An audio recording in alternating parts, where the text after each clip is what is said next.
Assalamualaikum warahmatullahi wabarakatuh. Waalaikumsalam warahmatullahi wabarakatuh.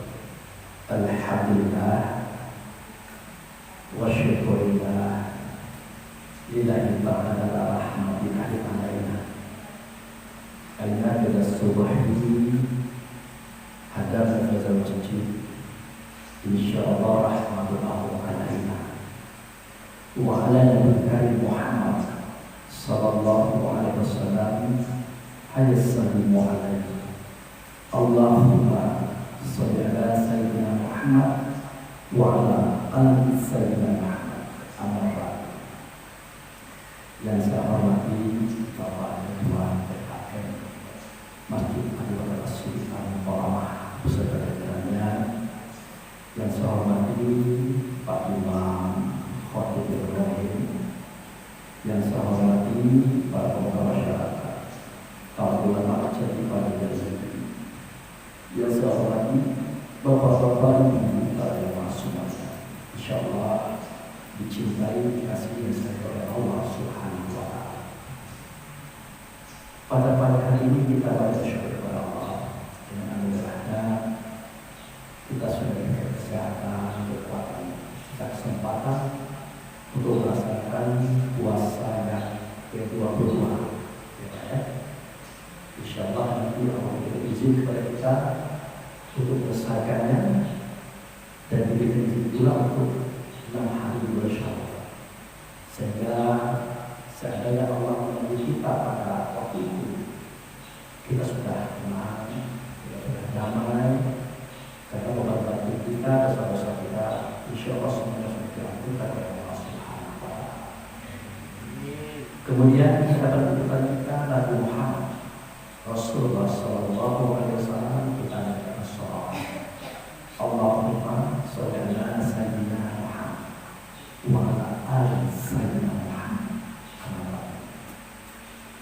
Jamaah yang saya hormati, pada subuh hari ini kita sedikit agak menuju ke dalam kajian kita ini, yaitu kita mencoba untuk melihat sejarah Nabi Musa dalam penyembahan atau sembahyang kita atau sholat kita.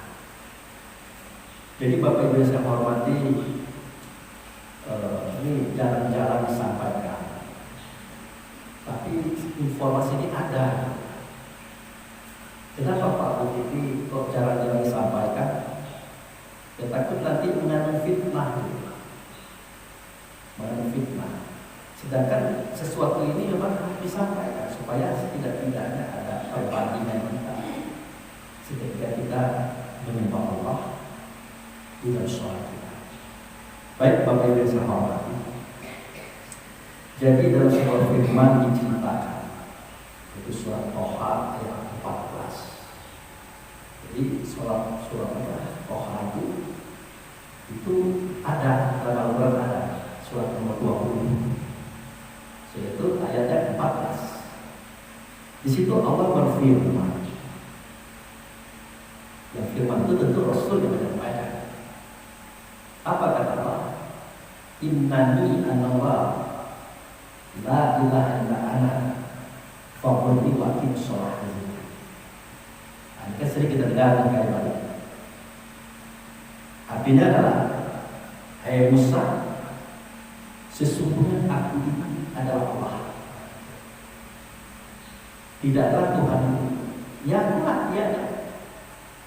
Oleh karena itu, sembahyanglah kamu kepadaku dan dikira sholat. Nanti dalam sholat yang kau lihat itu adalah aku. Nah, kira-kira begitu terjemahan.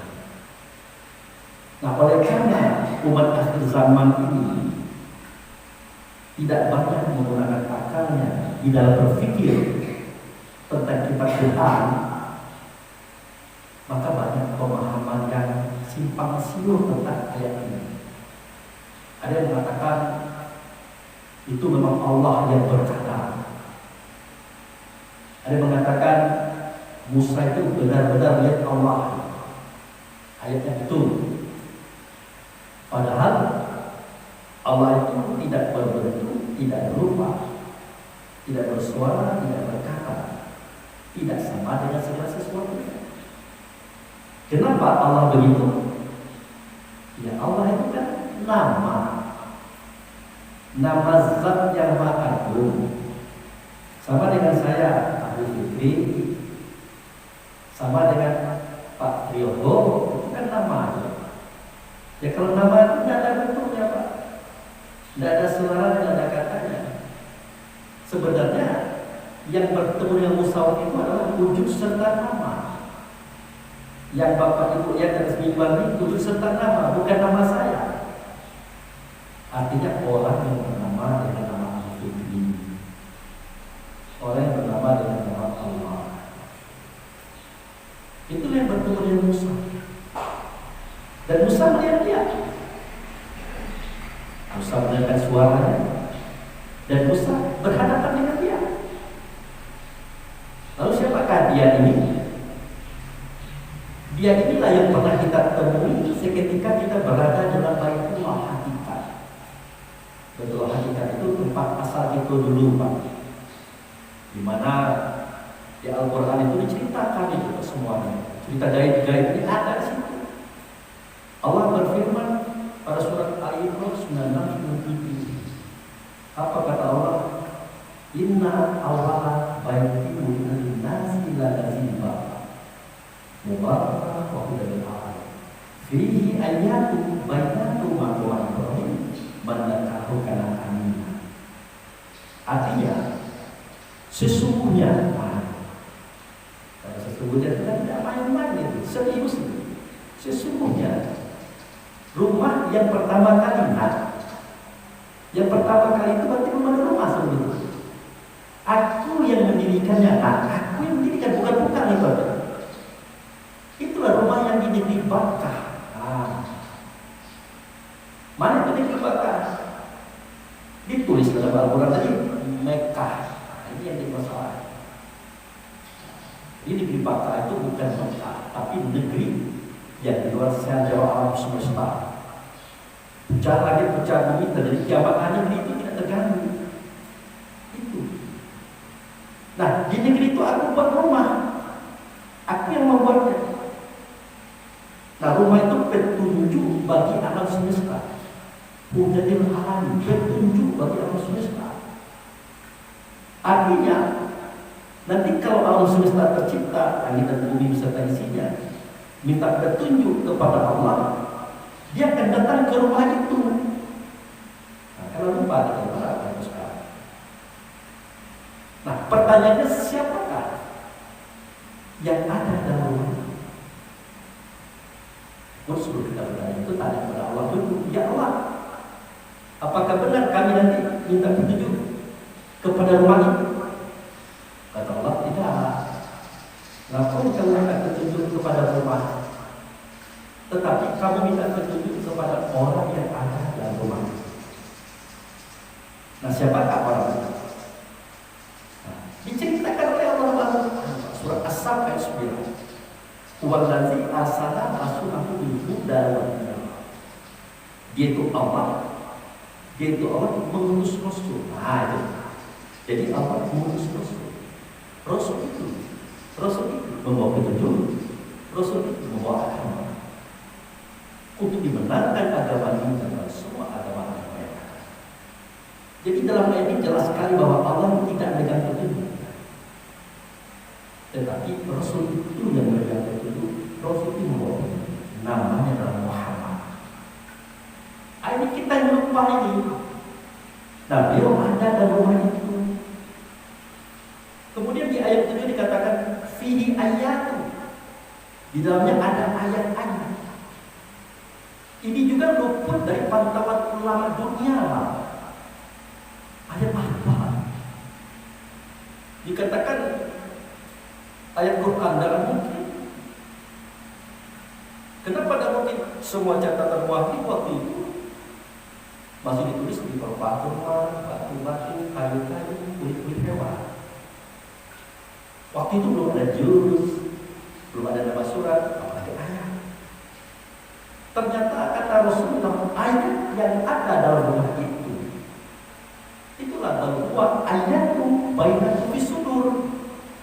Al-Hidayah ilmi wa majadatu bi ayatin tersebut. Sesungguhnya ayat itu ada dalam dada kamu. Ada dalam dada kamu ayat itu. Tidak ada yang mendustakan ayat itu kecuali orang zalim. Dan ayat itu yang dimaksud adalah roh kita. Yang dimaksud adalah diri kita. Diri kita sebelah diri. Makanya saya kan jarang ngisi takziah di sini. Kalau saya ngisi takziah kita jelaskan innalillahi wa inna ilaihi raji'un. Kami datang daripada Allah dan kembali kepada Allah. Daripada Allah itu dari mana? Yang kami katakan. Ya dari rumah itu. Rumahnya saya katakan. Di situ kita bertawaf. Diturunkan satu persatu ke dunia. Masuk ke kandungan mak kita. Maaf Bapak Ibu saya hormati, tidak ditanyakan kalau dia masuk ke kandungan mak kita lewat mana? Kita jangan diceritakan itu. Apa lewat mata? Apa lewat hidung? Apa lewat apa? Ternyata maaf Bapak Ibu saya hormati, dia melewati kehormatan seorang perempuan. Disitulah kalau dimasukkan oleh Allah. Setelah dalam kandungan baru dia masuk ke dalam diri kita, tapi lewat ubun pun, dalam ubun baru dia masuk ke dalam hati. Nah mestinya agama itu terperinci begitu disampaikan biar umat bisa memahami. Nah ayat tadi adalah diri kita, ruh tadi ada di mana?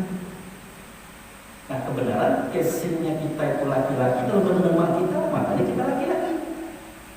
Nah jadi kita laki-laki karena casing rumah ayat itu anak dalam kandungan mak. Nah itu casingnya tino, tetapi yang dalam dada kita, dalam dada ibu sama Nur Muhammad, ruh diri kita. Apa wujudnya? Wujudnya rasa. Jadi rasa itulah wujud kita yang kita ketahui. Artinya rasa diri kita dengan rasa kaum ibu itu sama apa? Kalau kita senang dipuji ibu itu senang dipuji. Kalau kita senang diberi ibu itu senang diberi. Kalau kita tidak senang disakiti ibu itu tidak senang disakiti. Begitu juga orang lain. Makanya beberapa waktu yang lalu saya mencari kajian tentang dibalas. Orang yang tidak punya perasaan pasti dia tidak akan berkata, walaupun dia aktif dalam hati. Nah, balik ke cerita kita. Nah, di dalam rumah itu ada ayat-ayat di antaranya adalah makom Ibrahim. Nah, makom itu bukan kuburan.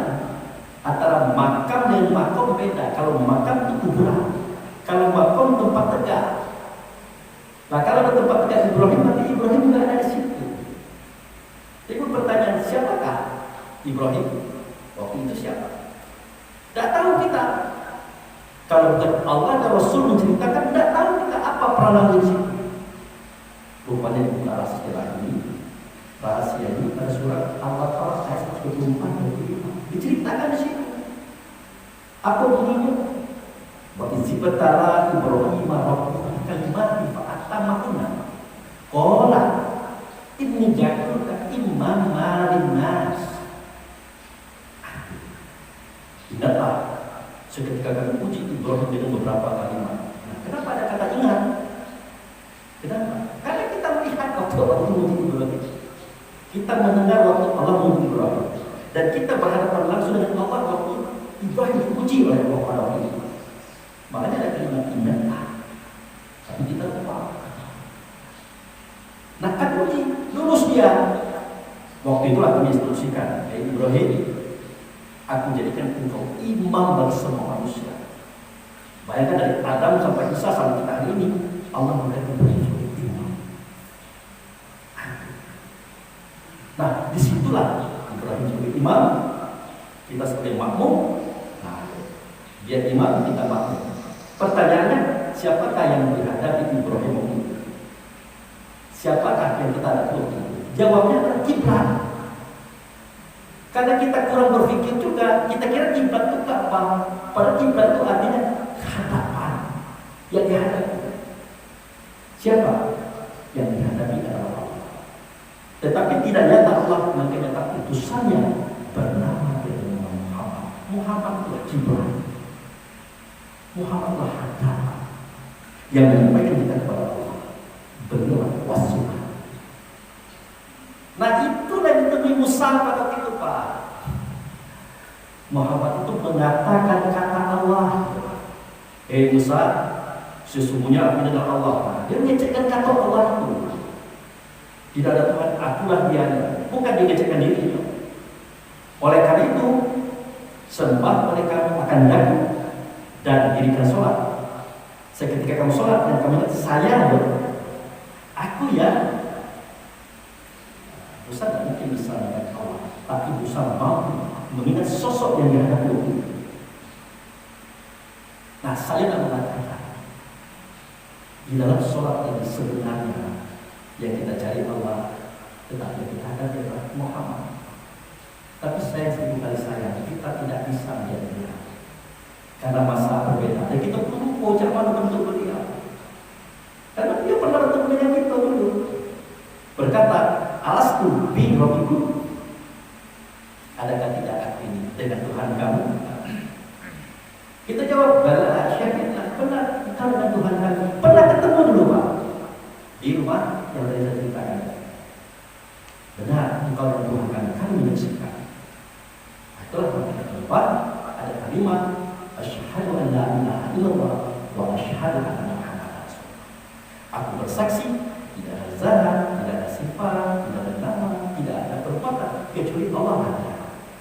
Tetapi tidak nyata Allah, yang nyata siapa? Utusannya, bernama dia adalah Muhammad. Itulah kisah pertama kali ada kita dengan Tuhan. Dan itu balan ini tidak boleh dibuang, tidak boleh dibuang. Makanya maaf betul. Nah di kota itu di manusia. Kalau kita tampil selalu jadi bahan pertanyaan. Kenapa ada di bahan pertanyaan? Karena aneh. Padahal tidak aneh, barang ada di tempat semua. Cuma beda. Ada kita ini yang sudah bergelar profesor, doktor, magister, sarjana Islam, kurang menggunakan akal kita untuk memikirkan apa yang tertulis dari kitab Tuhan. Itu saya. Itu satu. Yang kedua, tidak perlu tahu di mana tempat bertanya. Tidak perlu tahu. Kita kira pertanyaan itu di sekolah, di rumah, di masjid. Tidak. Bertanyalah kita di tempat kita bertanya. Di mana? Di nurihum ayatina. Di tempat itu akan diperlihatkan kepada siapapun yang datang tentang ayat-ayat kami. Mana di tempat? Yang tadi rumah yang pertama bisa ke situ? Jawabnya tidak. Makanya dimudahkan agama ini, bakah dijadikan Mekah, Baitullah ditandakan dengan Ka'bah. Di situ ada makam Ibrahim dan Ka'bah dan makam Ibrahim. Ingatan kami itu pergilah ke sana. Waktu belajar pergilah ke sana. Nanti buka oleh semua rahasia agama, semua rahasia Quran. Maaf ngomong tentang kasus Sambo kemarin. Kalau orang pergi ke situ tahu ceritanya bagaimana. Itu sebenarnya. Apakah semudah itu Pak Rufik? Dijawab tidak mudah. Makanya kita dilatih oleh Allah dan Rasul untuk sholat. Sholat kan disuruh ke situ kita. Supaya kita ini tidak lagi melihat dengan mata kepala, tidak lagi mendengar dengan telinga kepala, tidak lagi merasa dengan hati dan dada, tidak lagi berpikir dengan otak, tetapi mendengar, melihat, merasa berpikir di situ dengan batin kita. Makanya kita tidak boleh buka rahasia kawan. Ada kawan berrahasia kita tahu, tapi tidak boleh kita. Makanya seketika kita dihina orang, dicaci orang, difitnah orang, kita diam saja. Maaf betul, tidak level kita melawan mereka. Tidak boleh. Kalau kita mau marah, kita tahu rahasianya. Loh, kok bisa tahu? Allah bukakan situ tentang ayat-ayat, tentang sejarahnya manusia itu.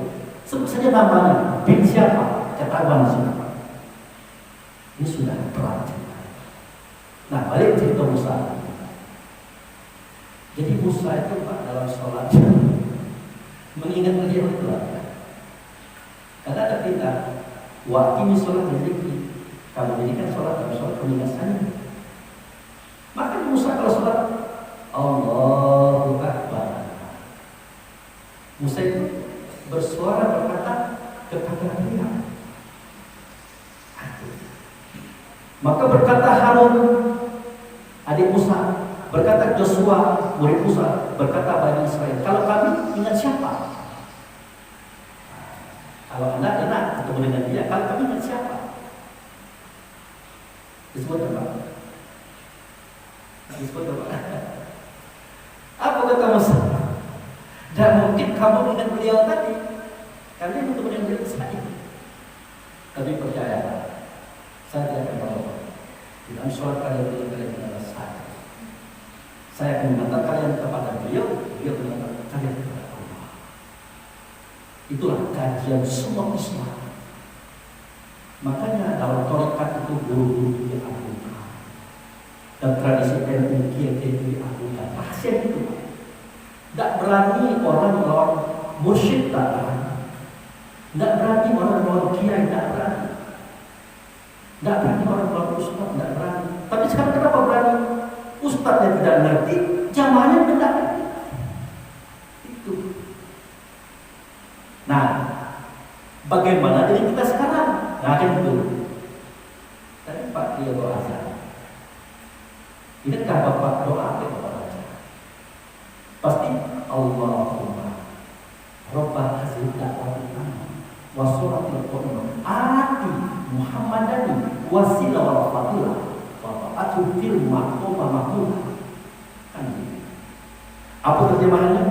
Ya Allah, sesungguhnya Engkaulah yang memiliki sewa sempurna. Sholat yang didirikan, hadirkan engkau Muhammad sebagai perantara antara aku dan engkau. Itu kita yang mengatakan. Jadi kita minta dihadirkan Muhammad, dan Muhammad yang kita mengejek sebagaimana Musa berbicara Muhammad. Itu kajian sebenarnya. Makanya ada dialog, ada lawan ngomong. Tapi bagaimana dengan kita? Nah, kita cukup merasa saja jadi merasa bertemu dengan Muhammad saja. Makanya Al-Quran diajarkan wasta'in bis-sabri was-shalah. Innallaha adalah fasihnya. Meminta tolonglah kamu kepada Allah dengan sabar dan sholat. Sesungguhnya meminta tolong sama Allah itu sangat berat, kecuali orang yang khusyuk. Siapa yang khusyuk? Kalau Bapak lihat buku-buku banyak definisinya. Khusyuk adalah. Tidak usah beli buku. Lihat ada ayat berikutnya. Apa bunyi ayat berikutnya? Allazina yazununa mulaqurabihim wa annahum ilaihi raji'un. Orang yang khusyuk itu adalah orang yang punya keyakinan, merasa bertemu Tuhan dalam sholatnya. Orang yang punya keyakinan, merasa baik jadilah bertemu dengan Tuhan dalam sholat, dan mereka merasa sudah sampai kepada Tuhan. Itu yang khusyuk. Jadi tidak bisa kita main-main dalam sholat. Kita harus terus masuk kepada Allah, bertemu dengan wujud serta Allah Muhammad, dan berdialog dengannya. Makanya saya itu sedih komentari orang juga, Pak Mufti ini ngadinya jangan tinggi-tingginya. Ya, saya kira kalau dari sampainya sampai mau tinggi, saya perlu nyampaikan. Kenapa? Karena hampir rata-rata ustaz-ustaz kita di Bengkulu yang umumnya atas saya itu tidak banyak. Yang di atas saya tidak banyak. Di bawah saya mudah-mudahan semua tidak ada yang belajar ini. Dari mana kita tahu? Dari caranya tidak perlu menjurus kepada harta. Oh, kamu itu kalau sholat jangan tidak ya, berdosa masuk neraka. Dia berkata dosa, dia berkata neraka, tapi dia tidak tahu apa dosa. Dosa itu efek negatif yang terjadi pada perbuatan negatif. Misalnya kita sering menolong, menipu, menyakiti orang. Ada efek, ada. Gimana efeknya? Kotor hati. Apa buktinya? Fisik kita banyak sakit, fisik kita banyak masalah. Itulah dosa. Makanya kata Rasulullah, orang yang berwudu itu pada kelompok semua dosa-dosanya telantar. Jadi air itu merontokkan penyakit maksudnya Pak. Kita kalau bicara dosa, hilang ingatan kita. Tapi jelaskan, apa itu dosa Pak Gufir? Dosa itu penyakit itu. Itu efek buruk neraka itu. Neraka. Kita ya, dalam neraka itu yang di akhirat itu sudah jelas. Sampaikan kepada kita hari ini, apa itu neraka? Dalam Al-Quran tulisannya an-naru. An-naru itu maksudnya api. Api itu panas. Pas itu perih sakit. Artinya kita pun jangan sampai panas. Kalau panas itu perih sakit. Artinya jangan emosi. Jangan emosi. Makanya kata Allah Rasul kemarin saya ceramah di Asifah. Apa kata Allah Rasul? Innal munafiqina tidak asal mereka. Sesungguhnya orang munafik itu terletak di kerak neraka. Apa maksudnya? Ya di kerak neraka. Karena neraka itu sumber apinya dari manusia dan batu. Makanya tadi waktu saya baca Rasul, takutlah kamu kepada neraka yang bahan bakarnya tercipta dari manusia dan batu. Manusia mana? Manusia munafik. Manusia munafik ini akan melahirkan api neraka nanti di akhirat. Di dunia akan melahirkan panas. Bahkan ditunjukkan oleh Rasulullah ciri-ciri orang munafik: pembohong, kalau bohong, berjanji mungkir, percaya khianat, kalau diskusi nanti dan kafir. Bapak perhatikanlah, apakah yang paling menyakitkan dalam hidup ini ketika kita berhubungan dengan orang lain? Dibohongi, Pak. Ada masalah yang cemburu, tapi dibohong itu aku tidak enakan. Apalagi berjanji, dimungkiri, apalagi dipercaya, dikhianati, apalagi diskusi dikit, nak bertengkar, nak. Jadi 4 macam ini ciri-ciri orang munafik, semuanya akan membakar kita kalau kita akhir. Itu makna yang harus jelas dari Pak Ustaz mestinya. Supaya apa? Ustaz selamat, jamaahnya juga selamat. Gitu. Jadi itulah Bapak Ibu sekalian yang saya sampaikan pada hari ini sebagai pedoman saja. Bukan mengatakan kita lebih dari orang tidak, tapi setidak-tidaknya kita tunjukkanlah apa sebenarnya isi agama, apa sebenarnya isi Quran. Jangan terlalu terikat dengan pendengaran zahir, pandangan zahir, hati zahir, pemikiran zahir. Masuklah ke dalam batin diri kita, menuju Allah Rasul. Mudah-mudahan rahasia itu. Silakan Bapak Ibu yang tanya. Ini Bu. Silakan. Ya silakan. Terima kasih Pak. Assalamualaikum warahmatullahi wabarakatuh. Waalaikumsalam warahmatullahi wabarakatuh. Ini ada naik Pak, tapi mungkin bisa berkaitan. Ya. Ini di pengadilan paling adil adalah pengadilan yang ada. Ya. Nah, di pihak lain tentunya saya pernah melihat istilah ada domba yang bertanduk melawan domba yang tidak ada tanduk, tentunya kalah. Nah di dunia ini kan banyak kejadian kita ini terzolimin tapi tidak bisa mengadu kemana-mana, kembali kepada Allah. Kalau dia mengadu mungkin ke arah kepada aparat apa dan sebagainya, mungkin dia punya tidak punya dalil.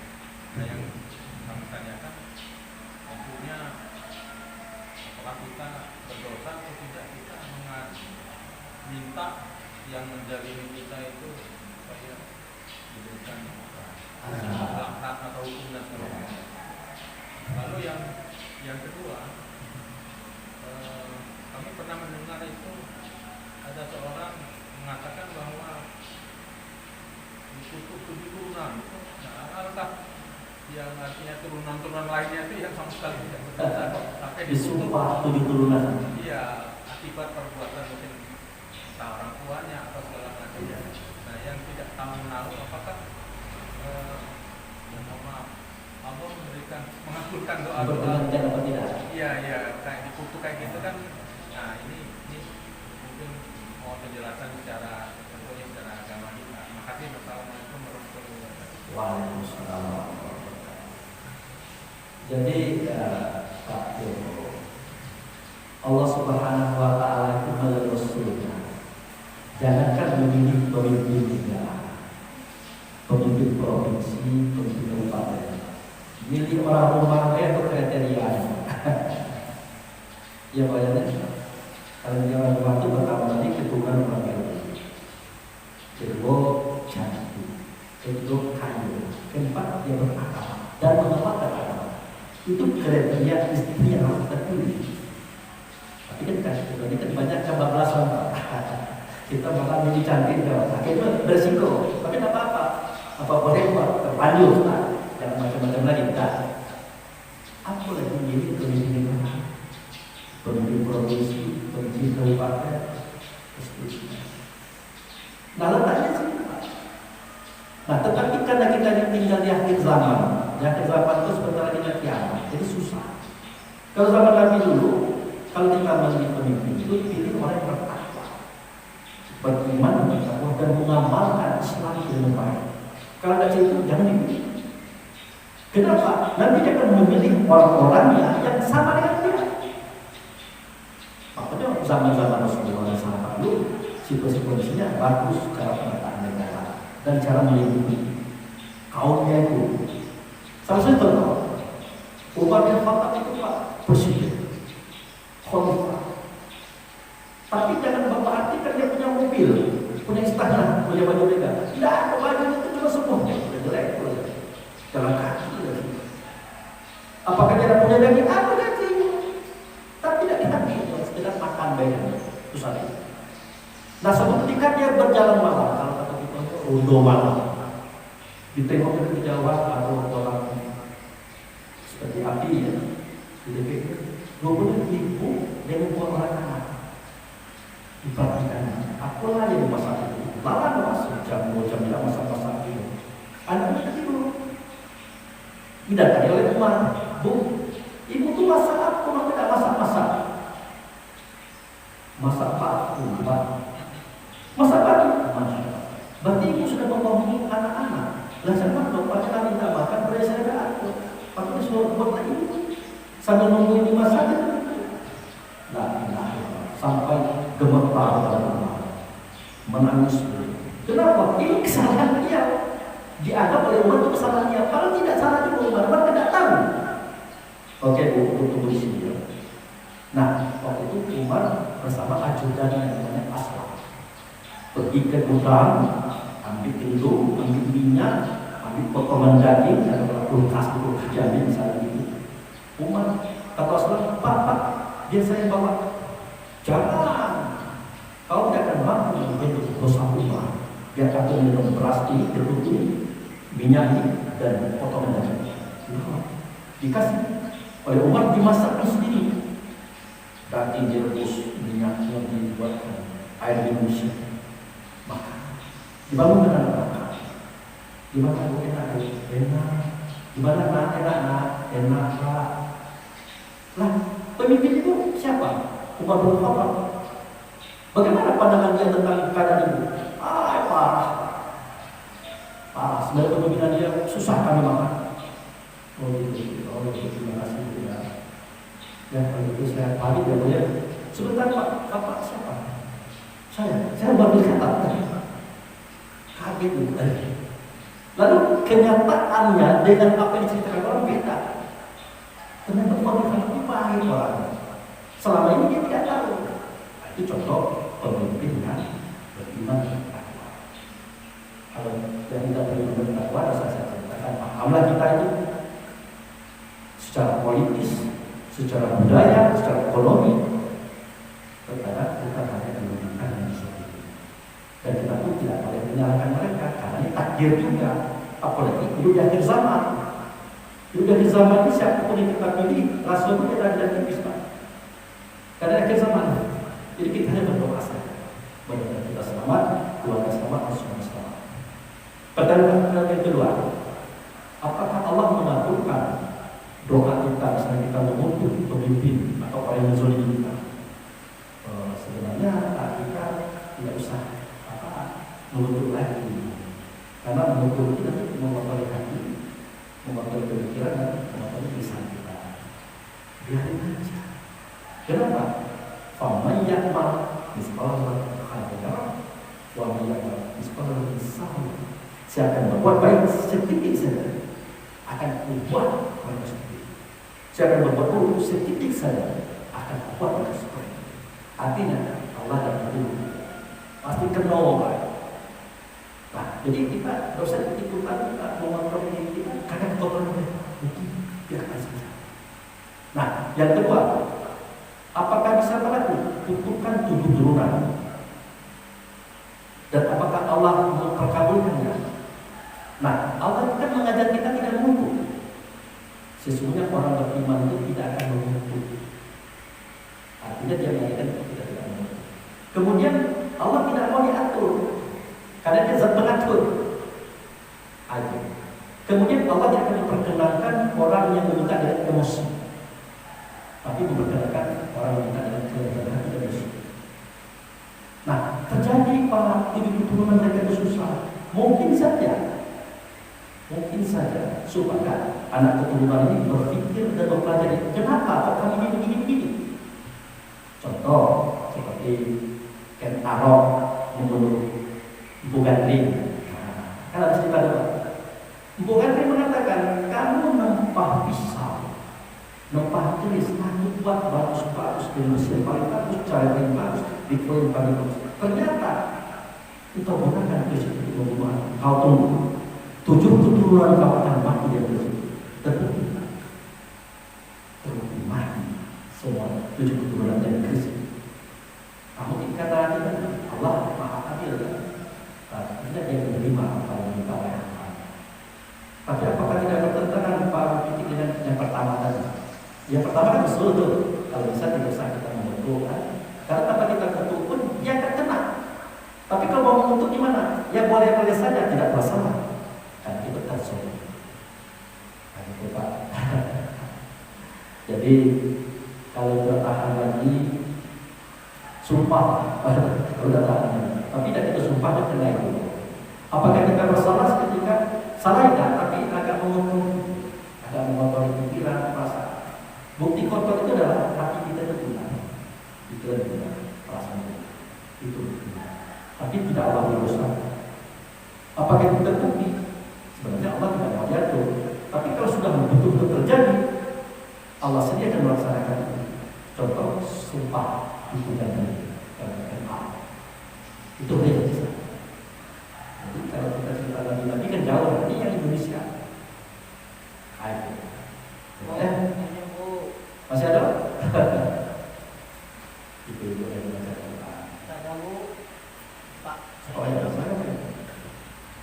sesuai kemajuan teknologi sekarang Pak, saya pernah lihat di YouTube itu bahwa di India itu Pak, dia menganggap Ka'bah itu dibangun oleh orang Hindu Pak. Iya. Jadi dan dia menyerukan seluruh agama Hindu sedunia nih Pak, Iya. untuk berebut Ka'bah, dan juga menyerukan kepada seluruh umat Kristen untuk berebutkan Ka'bah untuk mengalahkan Islam. Nah, dalam hal ini bagaimana tanggapan Islam ini terhadap hal seperti itu? Iya. Mohon ada penjelasan. Inilah akhir zaman. Orang Islam akhir zaman ini kurang tak bertanya, kurang tak berpikir. Karena dicekoki oleh teori ke teori, paham ke paham, dosa-dosa itu. Kalau dia berpikir dengan baik dan benar, apa yang poin katakan itu? Ya caranya apa yang salah mereka itu? Dan mengalahkan Islam mengambil Ka'bah itu salah.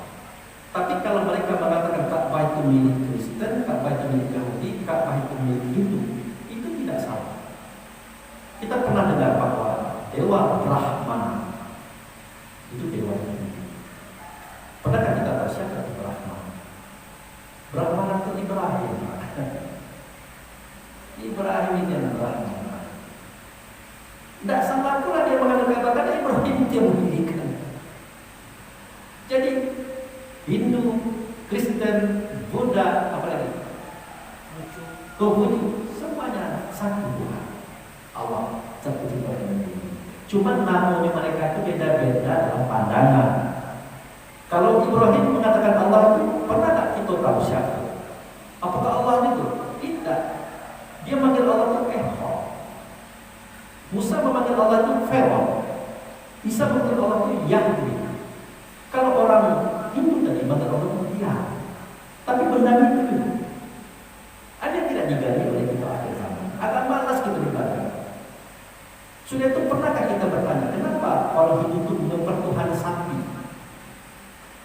Orang kata sapi itu Tuhan orang Hindu.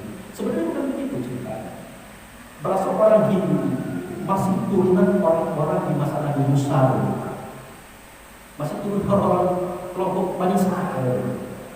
Nah, oleh karena keingkaran yang begitu besar, akhirnya Allah Subhanahu Wa Taala mengharamkan mereka makan daging sapi. Bapak tidak boleh mengharamkan mereka memakan lemak sapi. Nah, cara kalau lemak sapi diharamkan, daging itu lemak kan? Maka sejak itu mereka tidak berani makan lemak sapi dan makan sapi. Ujung-ujungnya seakan-akan sapi itu disakralkan sebagai hewan boleh makan. Oh dia tidak. Oh ini disakral. Nah itulah mulai. Pada dasar mereka itu Allah mengharapkan mereka memakan lemak sapi. Di setiap sapi itu pasti ada lemak. Kesimpulannya tidak bisa makan sapi dan mereka dikutuk oleh Allah. Bapak lihat di surah Allah tentang sapi betina. Lama-lama berjalan waktu. Lah zaman Musa itu jauh Pak. Zaman Isa dan Muhammad itu 500 tahun. Isa dan Musa berapa tahun? Tentu sejarahnya kan berbeda, pemahaman berbeda. Tadinya itu diharamkan makan, ujung-ujungnya generasi terakhir sebanyak ini hewan boleh dimakan, kecuali hewan itu kok sapi tidak boleh. Oh ini sakral. Nah itulah mulai. Jadi keinginan mereka itu menjadi Ka'bah dulu mereka itu sah-sah saja, tapi tidak mesti mengalahkan orang Islam. Kan ke Ka'bah juga kan tidak langsung begitu saja. Kan bisa dengan ingatan dan perasaan. Kalau kami akan begitu juga sebenarnya Islam ya masuk Islam. Biar tidak terjadi konflik. Karena tidak Islam ada yang masuk situ. Nah, jadi bukan hanya orang Islam, tidak orang Yahudi, Nasrani, Hindu juga sudah banyak tidak kenal lagi pada mereka. Pada cuma satu Allah adil juga. Jadi bagaimana itu? Itulah cerita akhir zaman yang bakal jadi ribut nanti. Nanti akan ada kata Nabi orang yang runtuh ke Ka'bah. Siapa mereka? Itu orang-orang yang pengen mengambil Ka'bah, pengen memang merusak situasi bagaimana. Dan cerita ini bukan dari zaman ini, dari zaman dulu, zaman Nabi Abraham itu kan mengatur ke Ka'bah.